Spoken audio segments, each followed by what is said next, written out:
We didn't set out for category dominance, that's for sure. Our ambitions were, how do we just keep doing this? From a financial perspective, we've turned down immense amounts of money because we would rather take less to serve more. Why did you start with the course? Profit margin. What is the gross margin on a course like Reboot?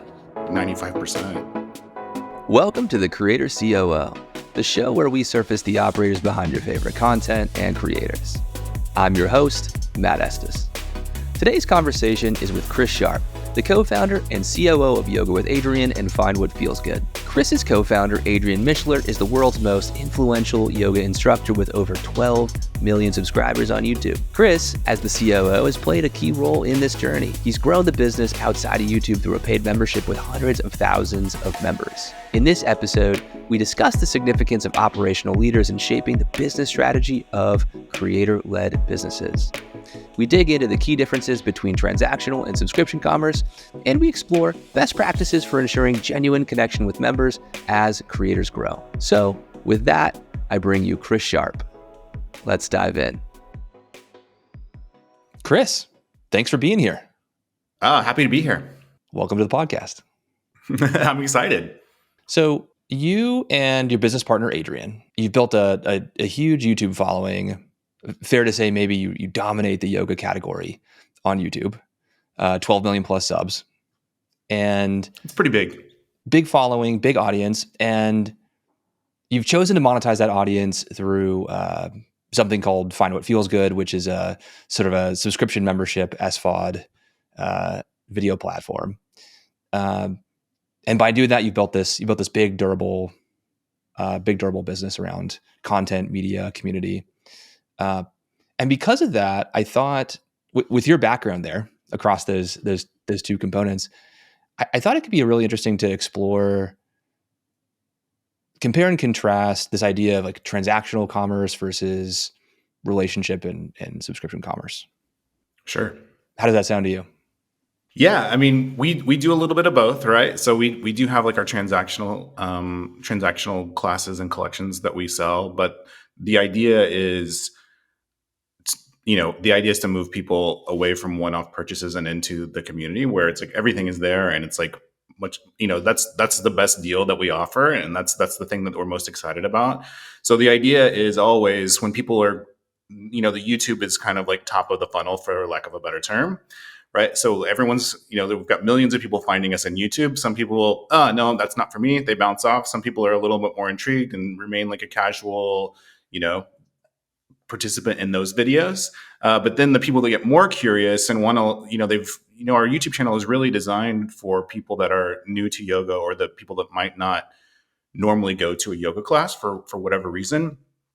And as what we're finding is they get more and more, they start implementing this into a daily practice, right? So they're using our videos daily, and they're no longer really a beginner. They're actually a practitioner, right? Sure.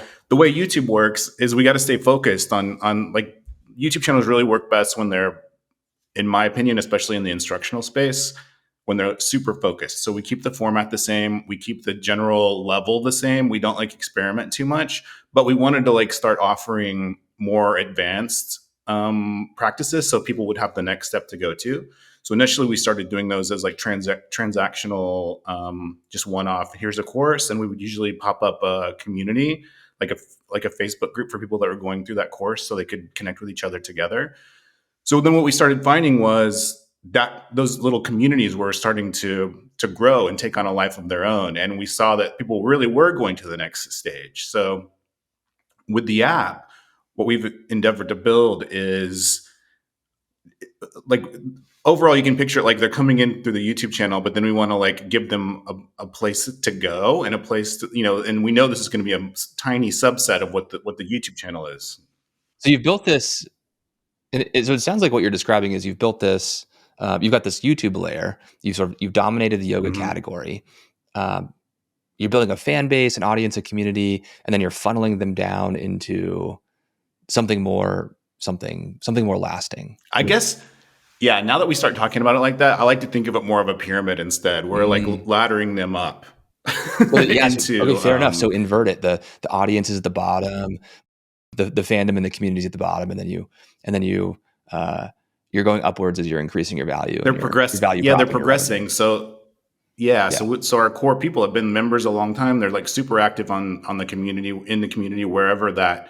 So we have a community in the app now that's like, um, we're rolling that out slowly, but it's building really well.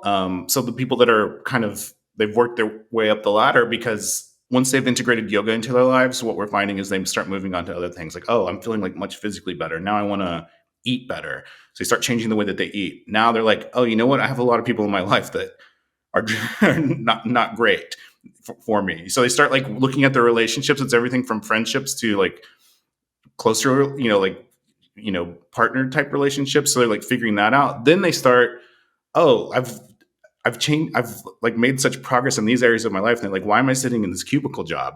And then they start like going to like yoga teacher training, or sure. they start these entrepreneurial type of things. As so that's kind of like bringing, and then we also have like live events in there where everyone gets together. So a lot of people, that's their first live yoga event that they've ever gone to. So the idea is like by the time they've been involved in it's just like giving them more tools at different levels and like going with them on this journey. And I want to explore. I want to explore that customer journey with you a bit more in a few minutes, especially the piece about like, sort of where transactional commerce and relationship or subscription commerce maybe they're not always at odds, right? They actually can work together, and maybe we can explore a bit of the VOD versus live streaming. I want to take a step back though for a second and understand one of the things I think is so unique about what you and Adriene has done is this. You have somehow figured out how to establish category dominance in yoga. Can you give a little background maybe on the origin story there? Sure. Well, I think we didn't set out for category dominance, that's for sure. For Yoga with Adriene, we knew each other through like the independent film and theater scene in Austin. So like I actually met her because I'd cast her in like a feature film that I was directing, that ended up falling apart. Right. So it's like, so when that fell apart, I just didn't want to like do anything with traditional like movie financing. I needed like something that I could, just, Something that I you didn't can want to be bootstrap indebted to, yourself. yeah, this is part of my reason that of like always not, of always turning down like offers for venture capital and like outside financing, because that was such a bad experience. But the first channel I started was with my now wife. It was a cooking channel, and this was in the early days of YouTube. But I think a key piece before I started that, after this movie fell apart, I was I just needed to figure out what I was gonna do like professionally. So I was Sure. like, I had no employable skills at that time, because in Austin there had been like a good film And scene, then they what lost the year would this incentives. have been? I'm asking because I'd love to understand Yeah, what is what's the what's the YouTube ecosystem like as you're going through this flux and you're but considering this it's like D2C stuff. 2009, so it's Okay, early days, very early days. and yeah. So starting in YouTube, that was when very few people had, when we were starting, very few people had partner program, and that was just something that was still, it was still very new. So you had to apply to get into it, and it's very few people had it. So that was never, well, one missing piece is when I decided to try to make myself employable. I learned everything I could about building websites and SEO. I kind of knew a little bit about it, but I just like took a break and went through all these like SEO courses. I was building up mini niche sites, getting them to rank and getting them to make money because I was desperate. So you had Even though this they were like like film super, production skill yeah, set, and then yeah, you're layering on this like digital marketing talent stack on top. yeah, where I'm like selling sheets and a high thread count sheets, and certain things like that. That I'm not in, well, I do like high thread count sheets, but it's not like a passion, right? But I'm building these niche sites around that. But I did figure out how the whole like ecosystem was working at the time. So, but I still wanted to be making stuff. So I said, what's the simplest thing that I could make? And so I partnered up with Hyla, and we decided we were just going to make a funny cooking show where we could, within the framework of a cooking show, we can do whatever we want. We can have as many like jokes, and we can be weird, as long as we're still like teaching, here's how to make a corn dog, right? And I generated out 100 rank search terms that I thought we could rank for, and then we built our content plan around that. So, Okay, so you were actually really, even in this first iteration with Hyla, you were very thoughtful and deliberate about how you were tying the content that you were producing back to sort of search terms and intent in order to grow Yeah, the audience. exactly. Because we didn't have any money to advertise. So I was like, oh, we can get an organic audience and then sell a TV show or something. Gotcha. That actually strikes me as like a pretty unique approach, because I certainly see people who take that approach, and it's smart. But honestly, more often than not, I see a lot of creators just starting with content like, this is what I want to produce. This is what I find interesting. I'm going to make a video, or I'm going to make 10 videos. Sure, which is fine, right? And for us, still making the thing is the number one thing. So this is interesting about like having this type of partnership that I have with like the creators that I work with, is that still it's like the goal is to make this thing and get it to an audience. So I'm like, how do we package this thing and how do we like optimize this thing? Everything from how it's actually made to how it's put out there, positioned, and promoted. This is where I think the dynamic works really well. So this is a great example of like your sort of film production talent, or your film production skill set layer on the digital marketing talent stack. How did you get from the cooking show to YouTube yoga category dominance? Well, in cooking, we started winning like YouTube programs. You know, they had like a YouTube Next Chef program where we got all this equipment finally, and we weren't just shooting with a camcorder. And we started going out to like YouTube events where they were teaching us the next level of stuff, which I mean, we kind of knew. We thought we were going to get some top secret algorithm information, which they don't really know, right? But then they're like, yeah, we really got to turn on AdSense because we hadn't turned on AdSense. We just thought we were going to like build an audience and get a show, you know, a traditional TV show. And they were like, we turned on AdSense and things kind of just went to the next level. And you were still working in that old school sort of production, distribution, publisher model, and not thinking about the direct and we were like quite yet.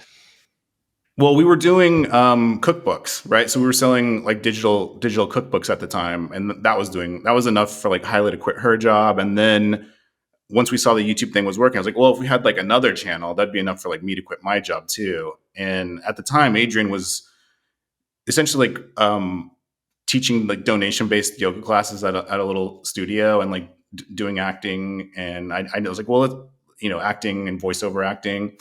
So like, well, if we could do another channel, because she's got the skill set for like she's a yoga teacher and she's great on camera and she's got all this training in yoga and training in acting. It just seemed like the perfect fit. And I wanted to see if I could implement that same model again, if it would work. And I thought it'd be fun because we'd all worked together on this movie that had fallen apart. So it felt like we still had like a project to do together. Like that felt like it ended badly, and we all had a great time working together, other than the fact that the money got cut off. So so we just wanted to see if we could try it again, and it was the exact same approach where that's why some of our early videos when you and Adriene started working together, did you expect how big this thing was going to become at that time? No way. We really just wanted to like not have day jobs so that we could make movies in our spare time, make indie movies, which got it. So the expectation was a lot lower. The main motivation was really freedom, lifestyle and freedom. Totally. And making something cool. You know, with all these things, the idea is that it's like, it's usually someone that I want to work together with on something, and we want to make something cool. And then so like the creation comes before the marketing and business side, honestly. I mean, they're kind of at the same time, but like the priority is the thing that we're making. Then we use the marketing tools to like get it to people. Yeah. Maybe you would say you can't like digital marketing your way to good content. Like the content has to be good in the first place. And then you can kind of optimize it with the SEO, search keyword stuff you're talking about. But I do think there's a lot of great content if it just had the marketing piece, you know, because you can do all this stuff perfectly on YouTube. I see people like doing great content and really like doing the stuff perfectly, but it still doesn't like catch somehow. So it's like, well, if you had an email list and if you had these other components going into it, it could work. You and Adriene start working together, it sounds like a decade ago, 10 years? Yeah. And yeah, it's like 12 years.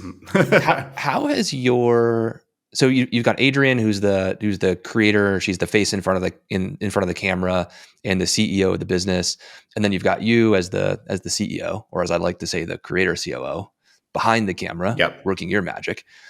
How has your relationship and working together evolved over 12 years as the business has changed?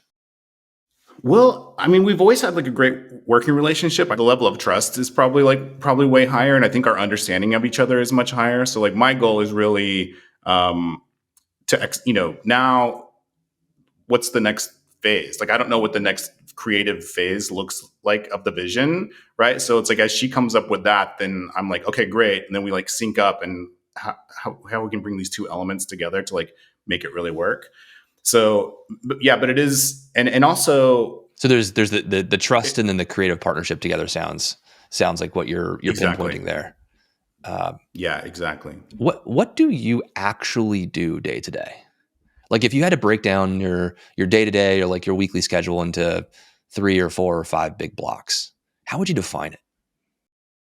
I do spend a lot of time managing now because we have like 12 employees. So I spend a lot of time managing and kind of there's a lot of time that just goes into what are things going to look like 2 years from now.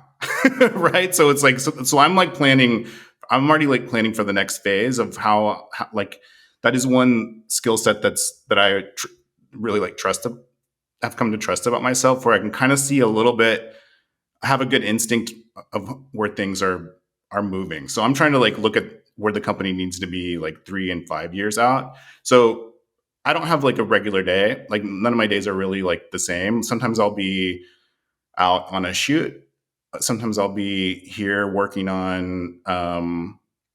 Sometimes I still do a lot of our like landing pages and um, like the infrastructure of our email campaigns. I don't like write the emails, but as far as like how that's all going to work, I still spend a lot of time optimizing YouTube and like switching out thumbnails even now. So a lot of that's still there, but to be honest, like a lot of my time is in meetings with our team and with other like companies. So there's the managing people and vendors, doing this sort of the long-term strategic work you mentioned, building funnels and sort of landing pages, sort of thinking through the digital marketing infrastructure. And then you mentioned the YouTube optimization, which makes complete sense given your talent stack.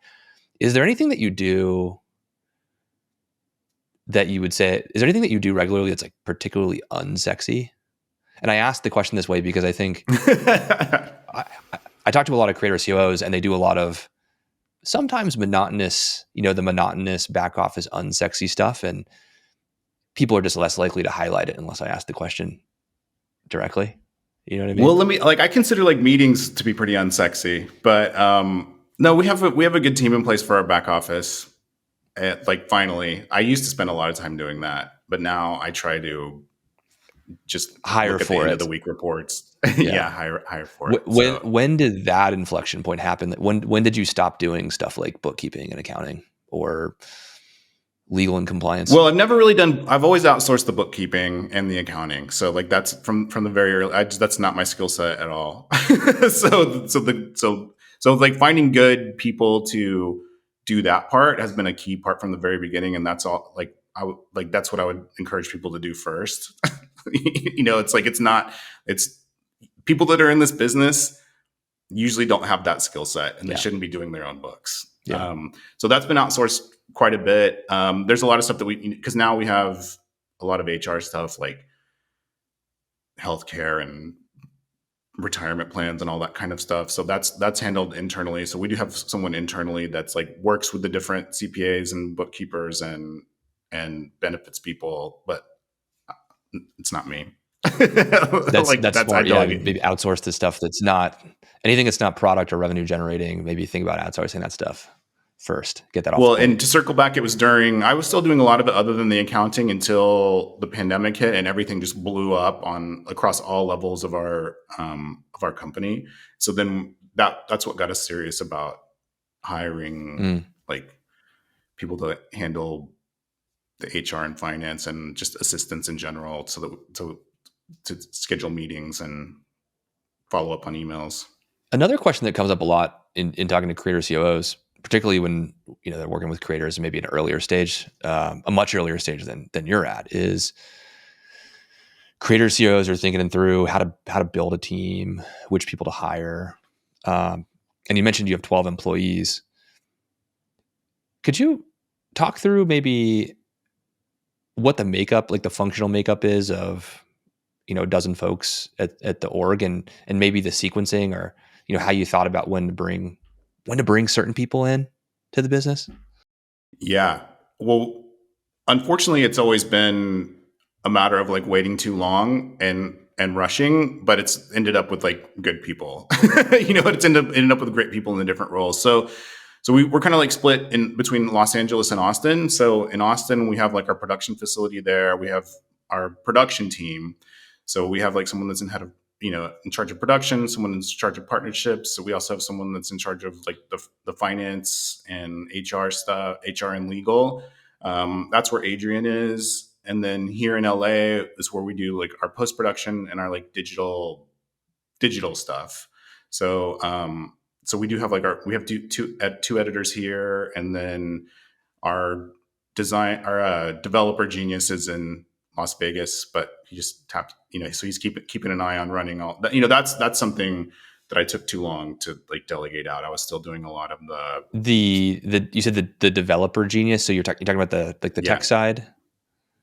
the tech side. Yeah. So making sure all of our stuff is like secure and in compliance with the data regulations around the world, which are always changing, and making sure that all of that stuff can sync up with like our finance guy so that we're doing sales tax in the right places in the right amounts. And then also in our main like customer database so that we can intelligently email people based on where they are in hopefully we're doing an intelligent job of it. But yeah, so there's still like a lot of integration between the different websites and that type of thing. I did sort of an unofficial survey recently where I asked some creators and creator COOs what the first roles or types of roles that they wanted to delegate and sort of bring in house full time, and there were a few different answers, but the most common grouping was editors. Do you have any other thoughts around, like, if you were to sequence some of those things out and think about, hey, who would you want to maybe bring in first, then second, then third? How would you recommend people think through that? Starting from scratch, I would go for like a really good assistant first, a really good, like whether virtual or personal assistant that can handle the immense amount of like inbound stuff and like set up clear like boundaries and guardrails, because man, just responding to cold emails can waste an entire person's full job, right? So like, and a lot of these don't go anywhere. So if you don't have like strong boundaries around that, as a creator, you can get adrift, right? Because there's a lot of like dead end. There's a lot of not just dead ends, but they're like time sucks. And also, I think it helps to have a buffer as like all this feedback is coming in that can really like distract you, right? And some of it depends on what kind of business you want to have, but I think that's like super important for if you're a one person and you just started something up, to have like a good assistant that you can like really, really trust, that is up to speed on like what you're doing and can learn what they don't need to know. But it's like that trust and attention to detail is like super important. It's interesting you say that. When I've asked, now I talk to probably 300 plus fairly big YouTubers a year. When I talk to some of the earlier stage YouTubers, earlier stage video creators, and I've asked them, what's the main pain point that drove you to hire, let's say, a business manager or a creator manager, which I kind of consider to be a proto creator COO, right? It's the creator COO before it's a full-time dedicated. The number one pain point is I need help managing my inbox because it's crazy and I feel like I'm missing a bunch of revenue, usually brand deals. Well, it's above and beyond that though, as it grows, right? That is like that's the important first like financial side of things, but there's also like for your own psychological and emotional health. I think people like think that they can even like keeping an eye on comments. I would say like comments and inbound emails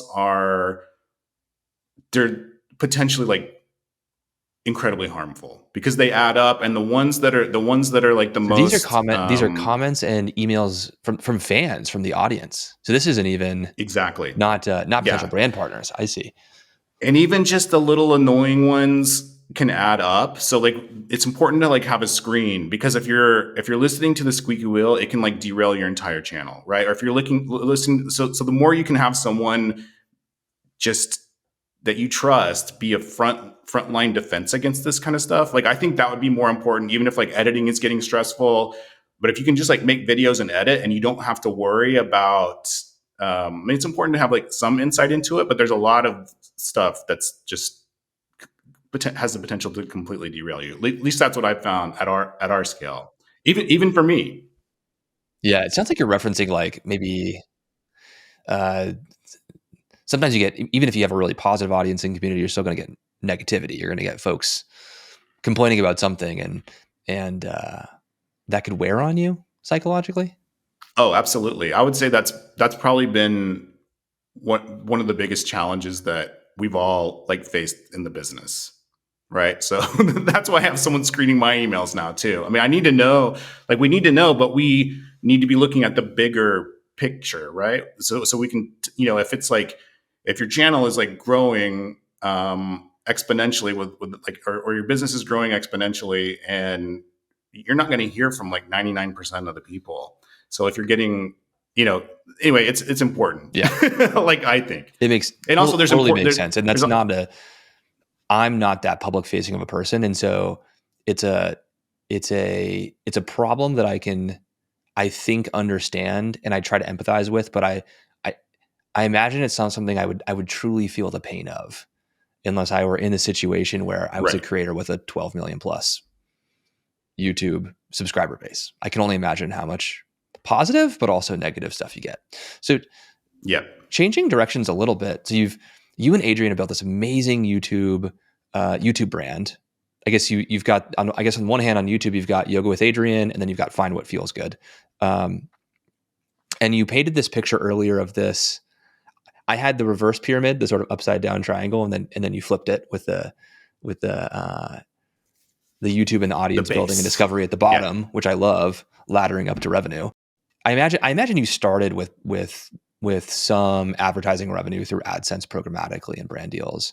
And I assume you got to a point where you were starting to think more and more about like, how do I go direct to consumer and sell higher ARPU type stuff?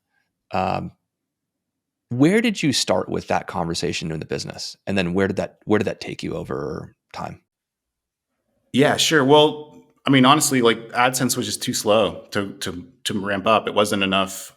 It wasn't enough to like sustain like the amount of time that we were putting into it. So it was really like the test of our first transactional product was a course called Reboot, and that was actually in 2015. So when that went, so we, when we had our email list, we had our YouTube channel, and all we really did, we didn't do any like paid marketing. We just promoted it to our email list and promoted it to our community. And then when we saw the revenue from that, we're like, okay, it's going to take AdSense years to like match up to what we can do with like launching products. so for the next year, we were like, we started doing products. So and by products, I mean focused courses these are for info different products, things. informational course type stuff. Yeah. So the first one was Reboot. It's like a New Year's yoga thing that you do in January. Then we did a course called Empower. That's a power yoga. Then we did a prenatal yoga. We did a dedicated morning yoga class. And those were just like mounting and what they were making. So that made it into a viable business. Why did you start with the course? Because you could have started with other stuff in theory, right? You could have started with a membership, or you could have started by selling merch. I don't know. You could have sold branded yoga pants and sports bras or something like that. That's sort of topically relevant. So why did you start with the course first? Profit margin. Just overall profit margin, the profit margin. And also like we would pop up the course and kind of do them as a cohort based. So we only really had to like focus in on it for a month at a time. So like and what is the gross margin on a course like Reboot?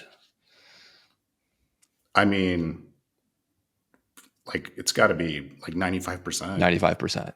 Yeah. Compared to something like merch, which might be, it depends on how you do it and how you handle it, but sometimes as low as 15, 20%, I imagine.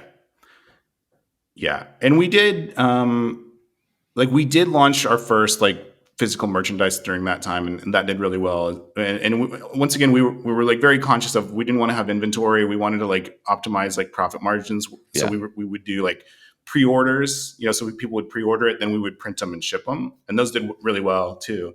That was a little bit.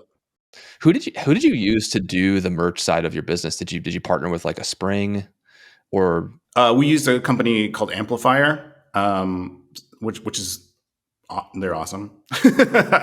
So it's not. I mean, they do print on demand, but they're really like a full service like production company, and they're really set up as like a merch platform for the internet. And they're based in Austin, so we could just go over there. was merchandise the next thing you went to after courses? Yeah, well, the deal with the merch is people just wanted it, right? And I didn't want to do like print on demand. I think print on demand has gotten like much better since then, but I didn't want to do print on demand, and these just turned out great, and it felt like the quality level was there, the way that we wanted to extend, the way the brand experience that we wanted to present for people, the quality level was there, and yeah, so yeah, we didn't do like print on demand until quite a bit later.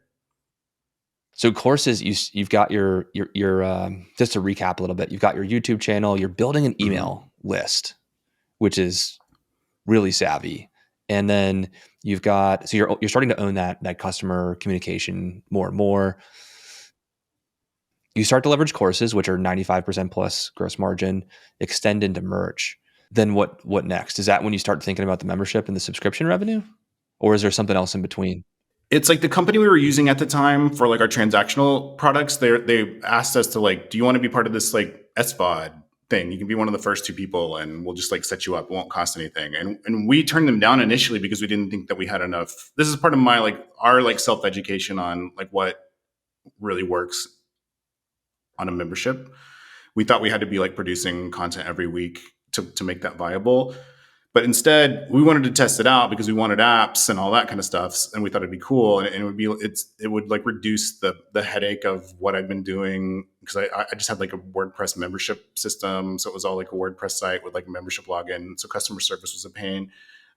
So we decided to go for it, and it was probably like a little early, but I think like I knew that's where things were going, or I felt like that's where things were going. So I thought it was worth the jump, where even though I felt like we didn't have quite enough content, we just kept it inexpensive, and it was still, I don't know, it's still a good deal. People still really liked it. It was just like harder to promote in the early days.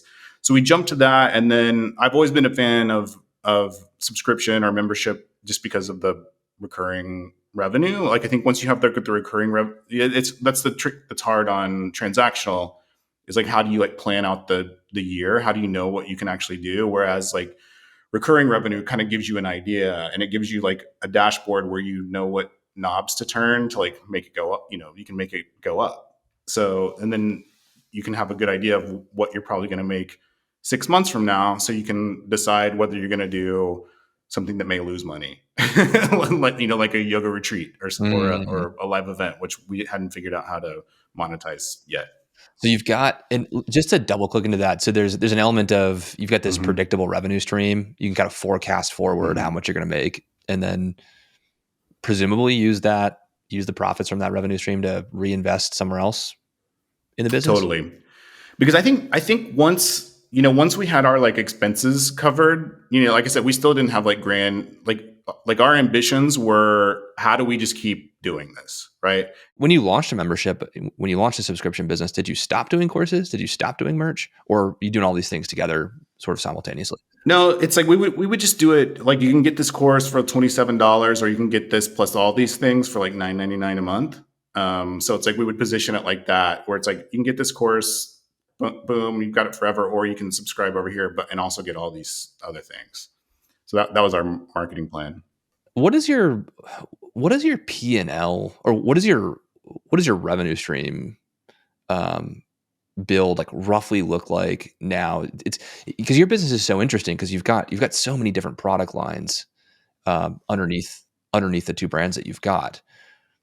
Like, what percentage of your revenue would you say today would you put into like the relationship and subscription bucket versus the I sell things transactionally to customers bucket?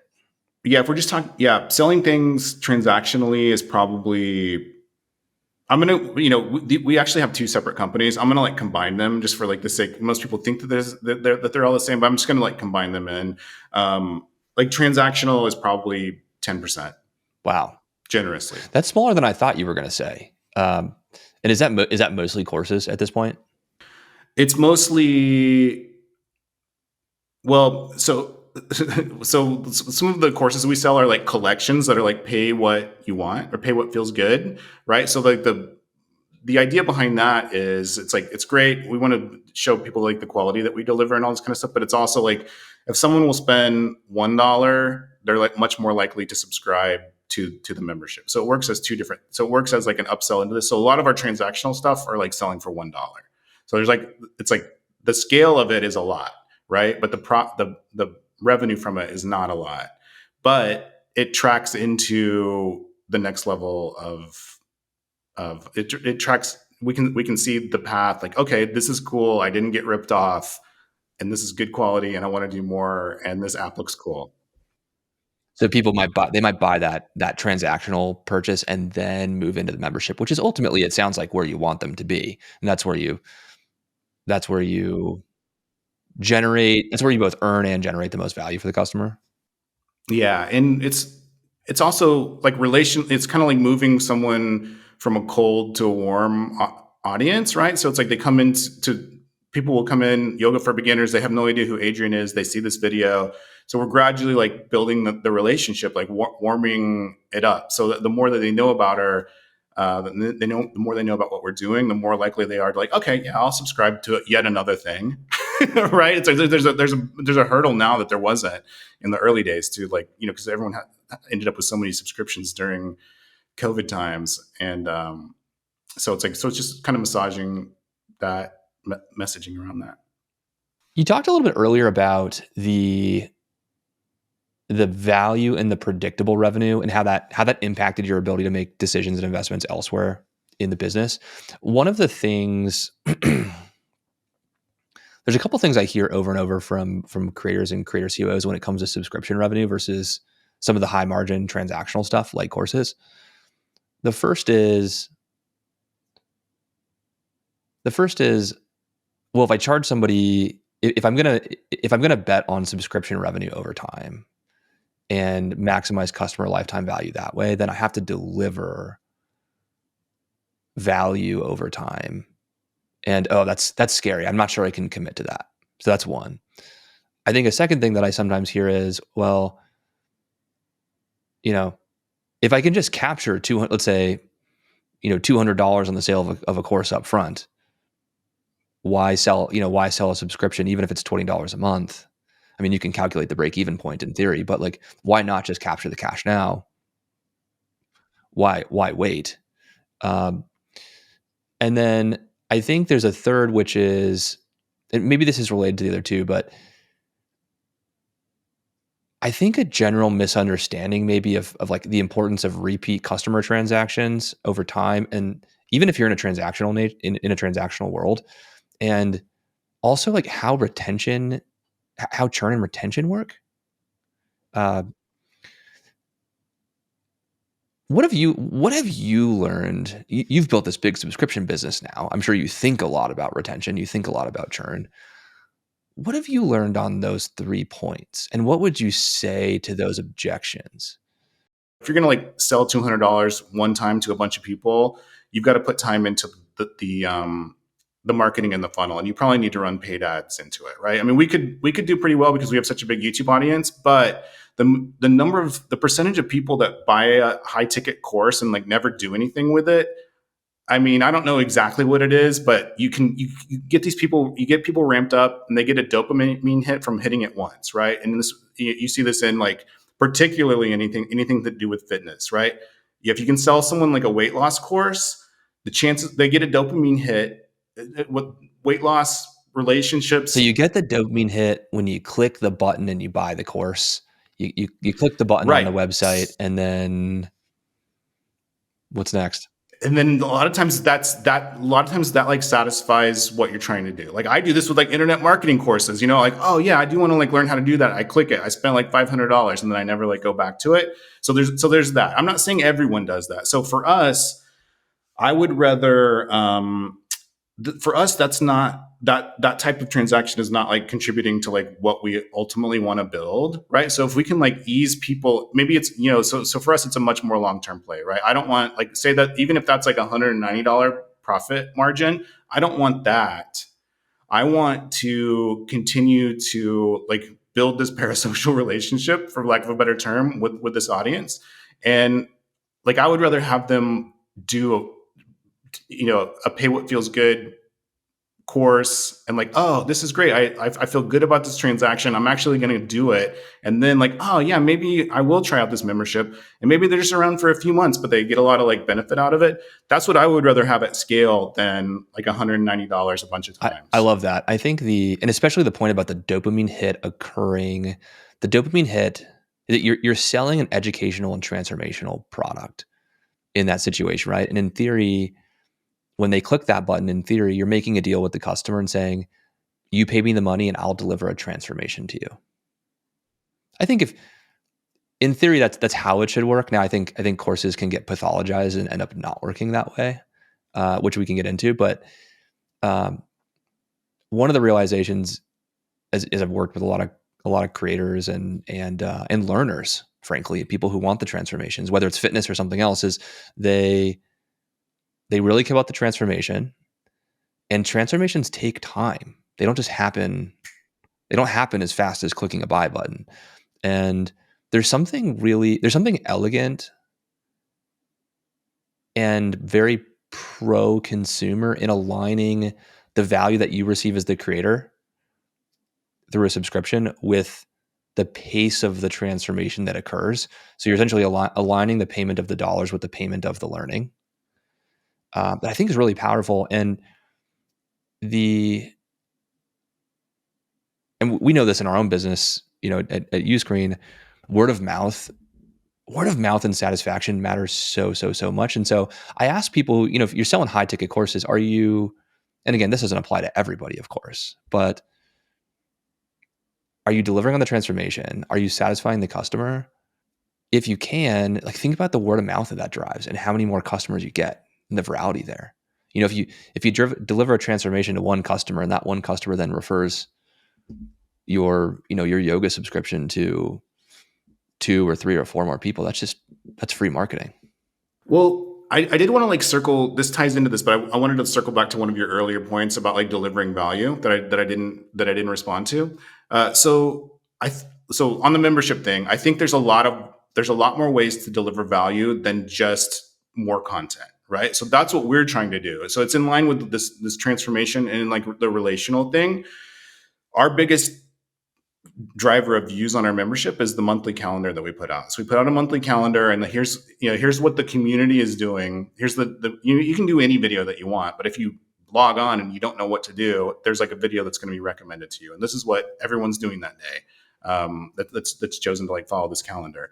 So for me, it feels like that's a way to deliver a lot of value. And even if it is like using some, like we've got a huge library of content that's great, and a lot of it doesn't get viewed, but it's like the perfect this video that we did 8 years ago is like the perfect video for the theme of this month, So right? there's a lot of value in that back catalog content that gets resurfaced.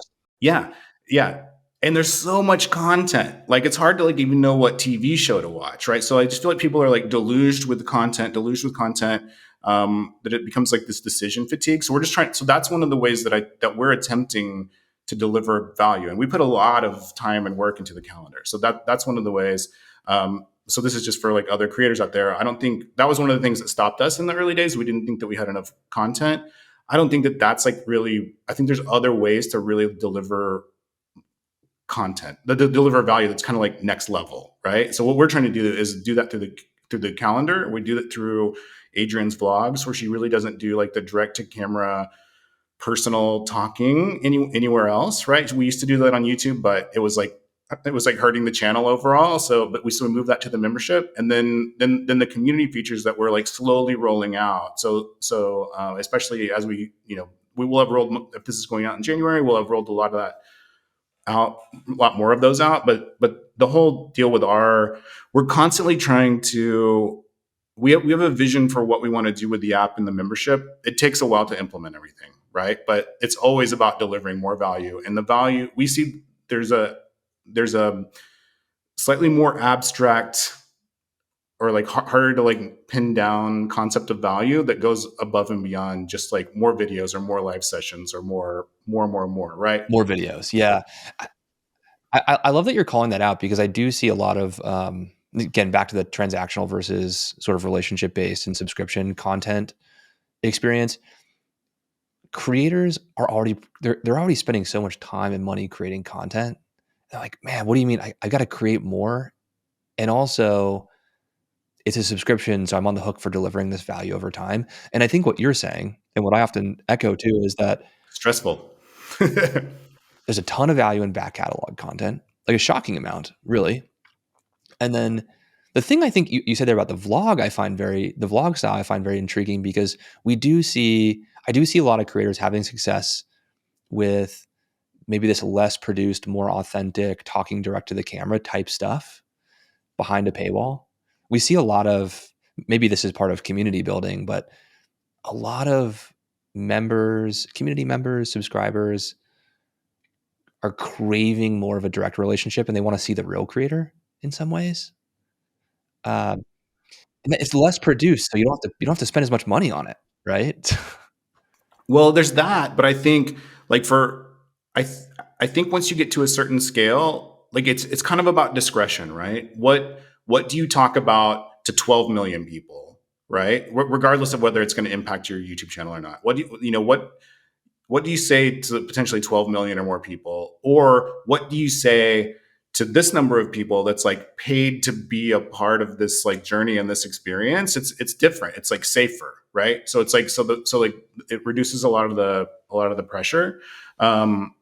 So I think like the stuff that we're doing, a lot of the stuff that we're doing, we just wouldn't be comfortable doing on YouTube because it's such a huge platform. That's a good point. Sort of thinking about it from the creator's perspective, there's things you could do that you might feel unsafe doing to a broad audience, but when you've got a tighter knit group of paying subscribers who really, they're huge fans, you feel safer as a creator, maybe exposing yourself more in some ways. Yeah, and that goes to the community component of it as well, because Adrienne's never done like ask me anythings on like any of these big platforms, but in our community, she'll do like an ask me anything. And she actually, because she can just go to her app and like really easily respond to like comments, her engagement on the FWFG community is happier, and it's more, but she's happier about it because it's not once if you're doing something like every word is dissected, right?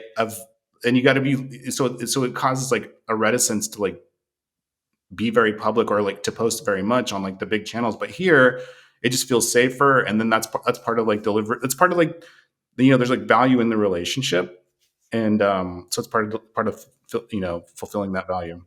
She can be her real self in one place and not the other.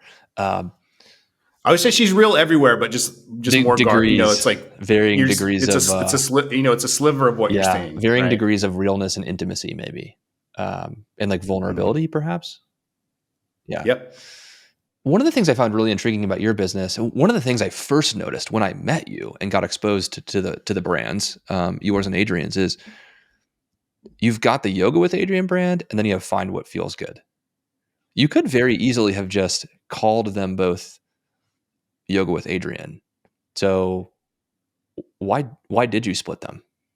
Why does that make sense for your business? Well, yeah, find what feels good was something that Adriene said in the very first video that we pinpointed and people like really responded to. So that became like our first T-shirt, and that became a thing within the community, right? Like that became and so I think that the subscription, I mean, I could be wrong, but I feel like it was like Yoga with Adriene in the very beginning, but we wanted it to be not, and this is both of us, we both made this decision. We wanted it to be more about the members and less about Adriene, right? So it's like it's about the members like finding what works for them, because like our type of yoga, we're not like trying to say like there's one way to do everything. There's a way to do all this stuff like safely, but like people will follow different paths. So in that membership, it's really more about the member or that's our goal, is to make it more about the member than it is about Adriene. And it also gives us the ability to like start bringing on additional teachers that can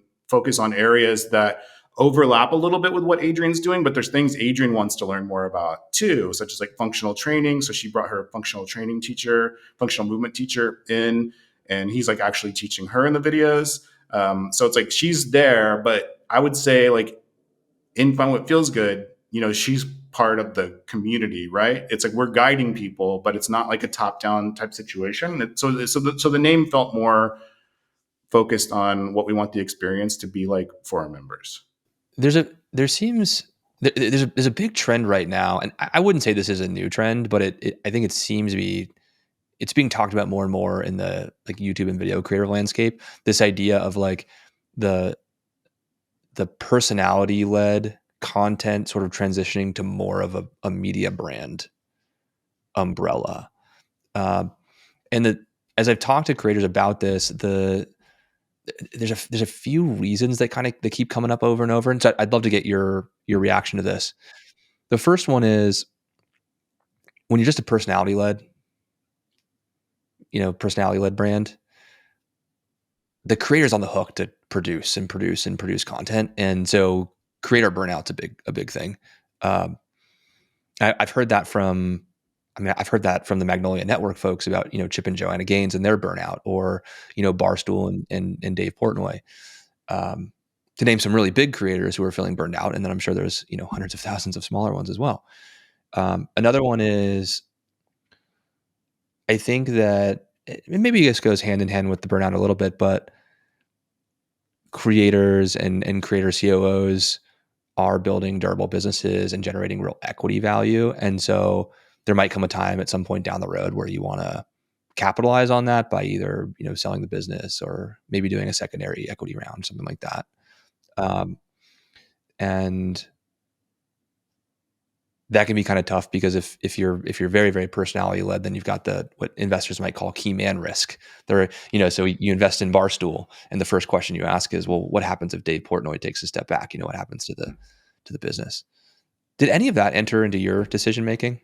Well, I will say the burnout thing is real, right? So it's like, and having worked with a lot of different creators in different capacities, to me, like it's almost like I can see a clear 7-year phase where like where everyone, like it's like they're building, they start getting like success, but it's around 7 years.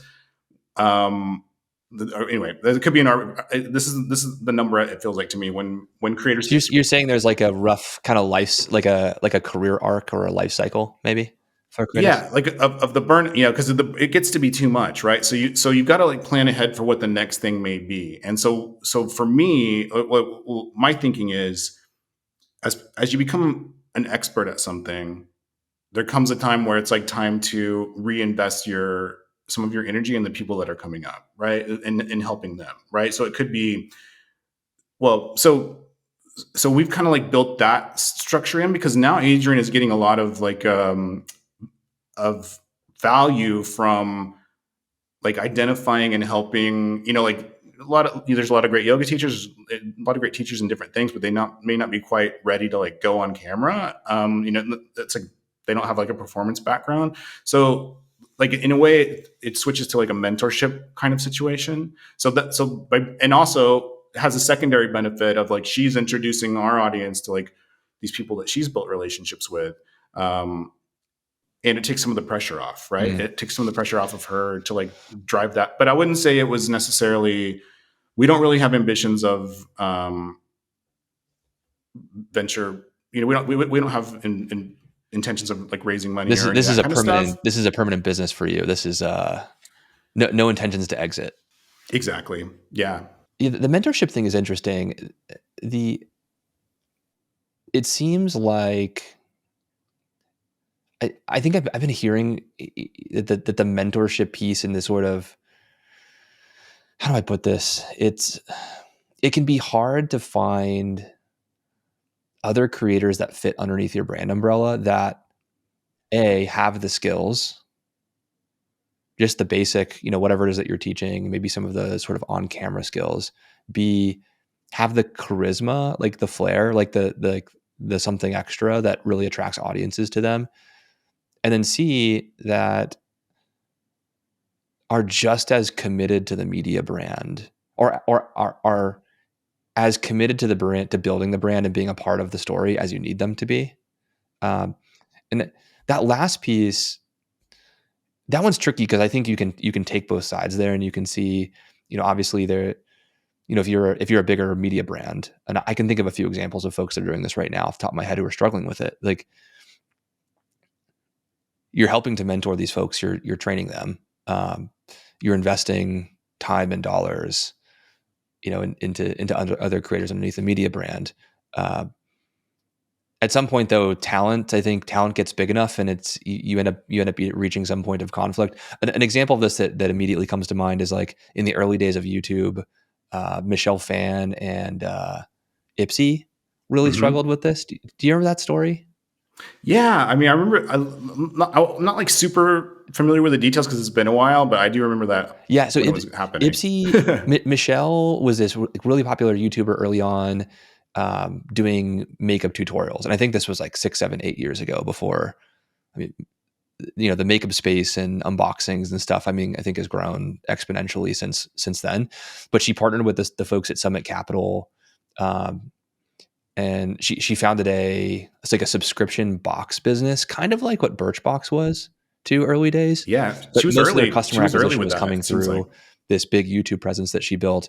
Um, and they made the choice very early on. Michelle obviously was doing great, but then they incubated a bunch of other talent in the makeup space across genders and ethnicities and age ranges, and it paid off for them. But then they ran into this problem of, we incubate the talent gets strong. At some point, that talent may want to leave and go on and independently do their own thing, which is perfectly reasonable. We try to wrap up these conversations with some really pointed advice for our Oh, watchers great. and our listeners. And most of our audiences, these are creators and creator COOs. Chris doing maybe a different stage than you, but I think doing a lot of the same things as you and facing the same problems. And so one question I wanted to ask you here, given how much success you have had with Adriene over time, and how cool your sort of origin story is let's say you're talking to somebody early in their career who wants to be a creator COO. What kind of advice would you give to them about how to get started? Well, it's an interesting role to be in, right? And I think like I would not have found myself in this role if I hadn't found creators that I wanted to like work with and build something successful with, right? So, but I think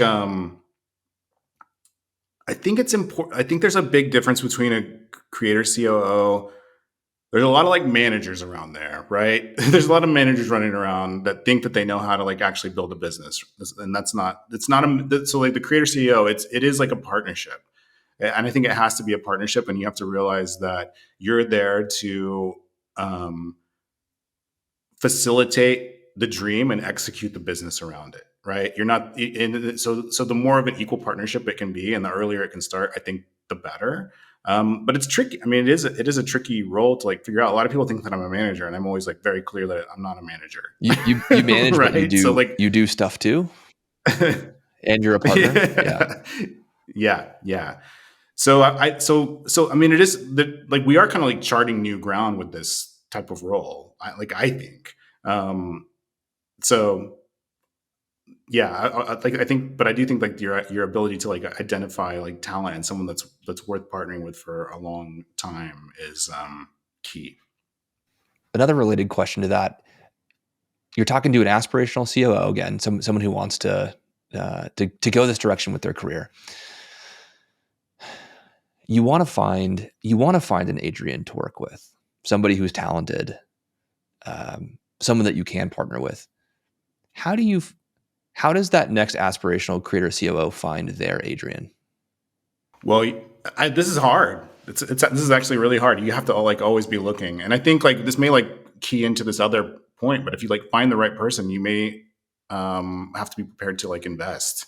right? So like this is something I'm doing with like a new company that I think is going to be a new company, a new creator that I think is going to be huge. But it's like just figuring, like identifying that talent and then like seeing what all is really going to need to be in place to go fast. And it's like, are you willing to like actually take the risk and make the investment to like make it work and make it go a little bit faster?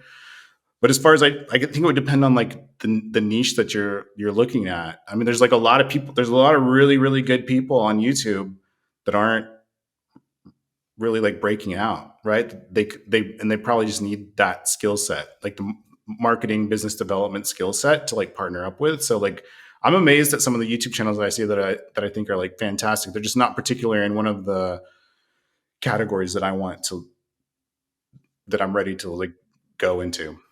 Do you think those creators that you're talking about, I like that. Your point is there's a lot of creators making great content, but it's not taking off for whatever reason. It's not, not getting the distribution they want, whatever it is, whatever the problem is. Are those creators open to being contacted by creator COOs? I think I think if you have like, I think it will depend on if you have any reputation in the space, right? Which is hard, right? Which is probably not super likely, but I think that there's ways to, um, the more you can like build up your reputation and trust in our industry, I think that would make it quite a bit easier. But I think like a lot of people would totally be interested in it. You're just gonna have to like you're gonna have to like really have a plan for like, this is what I'm proposing. This is the stuff that you're not going to have to focus on anymore. This is how it's all going to work out. I would say like present them with a business, like a minimalistic business plan, like minimal business plan, and to show what you're going to bring. And if you don't fulfill on it, you may be ready to like, I don't know. Yeah, let me state that back because I think that's important. So the first thing you pointed out there is you're gonna get more attention as an aspirational creator COO if you have some credibility and experience somehow. And which, I mean, makes sense. That's why we have resumes and LinkedIn, and if you're a creative, you have a portfolio of work. So totally makes sense. And then the second piece there is, I think what you're saying is if you're a creator in that situation and somebody really credible came to you with a business plan, for lack of a better turn of phrase, like they're pointing out basically, hey, I understand your pain points. I you know, I understand the problems in your business right now, and I think I know how to solve them. And like, here's how I would do it. You think that would resonate with creators? Totally. Because I mean, it's stressful to be out there like doing a channel on your own and like just waiting, chiseling it out, like working your way up. And I think a lot of people would be receptive to it. Last question on this topic. Where do you have any thoughts as to where the next generation of creator COOs might be coming from? I don't know. Because you yourself like, have a pretty, well, you have a eclectic and maybe non-traditional background. I don't know if that's exactly right, but for you at least, it doesn't seem like there was a obvious clear path to where you went. no, I think more and more people are coming into the space all the time. Like, I think a lot of them will come in as creators or as like potential creators and realize that's not quite their skill set. And the great thing, I mean, like YouTube is still like is like the ocean, right? Everything else that we're doing are like little, ponds, right? But YouTube is like, so like getting into that space and building relationships in that space, it's still like a super friendly place. Like some of my, like, I would say like the majority of my best friends now are people that I've met through like YouTube and YouTube events over the years. So it is like still a friendly, like welcoming space if you're like a good person. And so it's not that difficult to build relationships there. I think potentially we'll see a lot of creators coming in as creators that start to realize that their skill set is like somewhere slightly different. And then I think you're going to have people from like traditional business backgrounds that may have like venture capital background, that are a creator CEO by virtue of like an investment. So I think they'll come from two places. So it really depends on like if you're coming in at the like a much more established level. I think probably you're going to be coming in from venture, venture capital Yeah. or like traditional business backgrounds. But then I think there's going to be like up and comers coming up and like learning it as they're doing it. And they're like, okay, well, I'm not really like meant to be like a on camera person, but I love this ecosystem and I know these people and I feel like I could be a big help. So I think it'll come from those two different ways.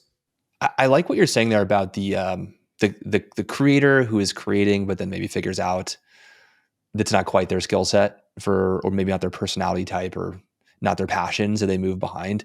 It reminds me a lot of in the tech world how oftentimes the best operational folks, the best senior level employees are actually past founders. Which I Yeah. would equate. It's like not a terrible analogy to the creator COO dynamic. Um, I am also, this might be my bias showing as someone who came from tech, but I'm pretty intrigued by the idea of tech operators who are accustomed to growth, accustomed to like high risk, high reward, thinking through operational problems, how to scale, how to build like diverse revenue streams. Potentially coming in and filling that role. And then I think the third bucket I've thought a bit about, although I probably have a little bit less conviction in, is the sort of the talent management space as a source for these types of folks. Because as I've talked to various talent managers, it seems like some of them are stepping in to fill that role a bit anyway, kind of organically. We'll see. Yeah, we'll see. Time will tell. I think it's like with both of those, I think it's like I think so much of it depends on the personality of the creator and what the creator wants to achieve. It's going to be like a totally different, there's going to be a lot of like diversity within that of what the actual like goals are. So I think they can come from all those spaces, really. Cool. Any other parting words or advice for folks? I don't think so. It's been fun. Thanks for taking the time, Chris. You bet. I hope we do it again soon. Thanks for listening to this episode of The Creator COO. If you found this valuable, you can subscribe to the show on your favorite podcast app so you never miss an episode. Also, please consider giving us a rating and a review, as this helps other creators and creator COOs like you to find the podcast. This episode was produced by Rebecca Donovan at Uscreen with support from the team at Share Your Genius. It was edited by Chandler Chappell with artwork design by Spencer Marsh. I'm Matt Estes, and you've been listening to The Creator COO. See you next time.